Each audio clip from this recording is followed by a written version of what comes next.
Thanks for stopping by. Just give me a second.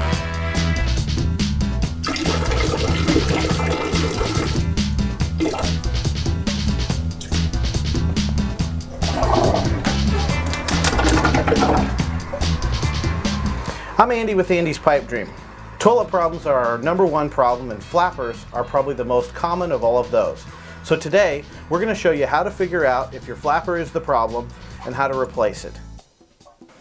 Do you ever wake up in the middle of the night and hear your toilet kick on and fill? Or do you ever hear the word phantom flusher? Well, most of the time, that's a flapper. It's failed and it's not going to hold the water in the toilet, and it's going to kick on ever so often to refill the toilet. This is what we're talking about. Simple to install and inexpensive. It's one of those repairs that we do all the time, but if you knew how to do it, you can save yourself some money. This is Chad. He's going to walk us through step by step, showing us how to diagnose and install a flapper today.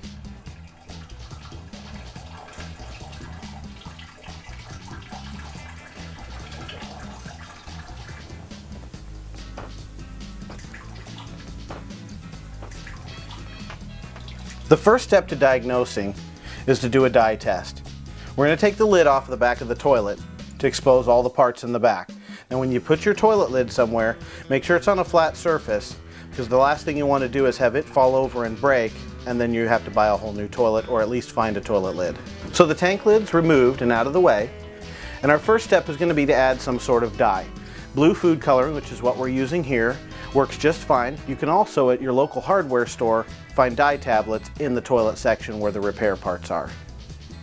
We want to give it about 30 to 45 minutes of time, and then we're going to come back and we're going to check the bowl itself to see if any of the dye has leaked from the tank down into the bowl.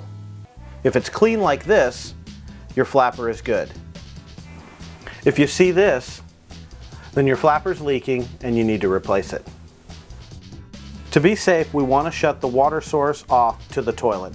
The main water shutoff at the basement or the shutoff valve under the toilet, either one is sufficient.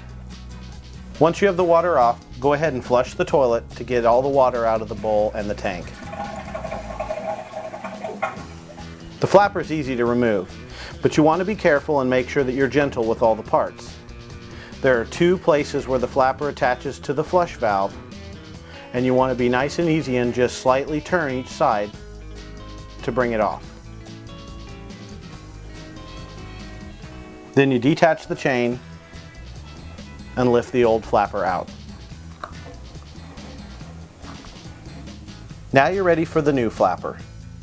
We're just going to reverse the process and install the new one just as we pulled the old one off.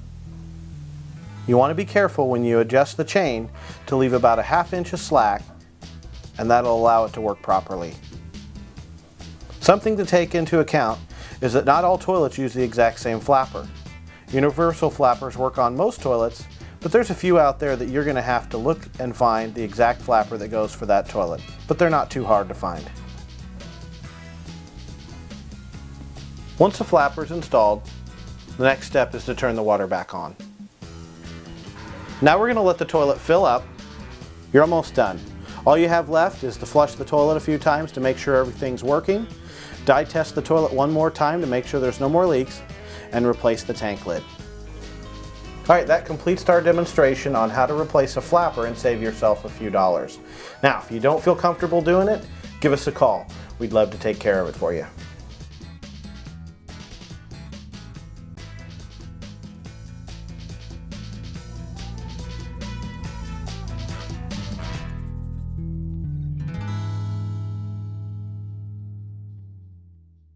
If you're a do-it-yourselfer, go to our YouTube channel and look for other videos where you can save money following our step-by-step procedures on many other small repairs.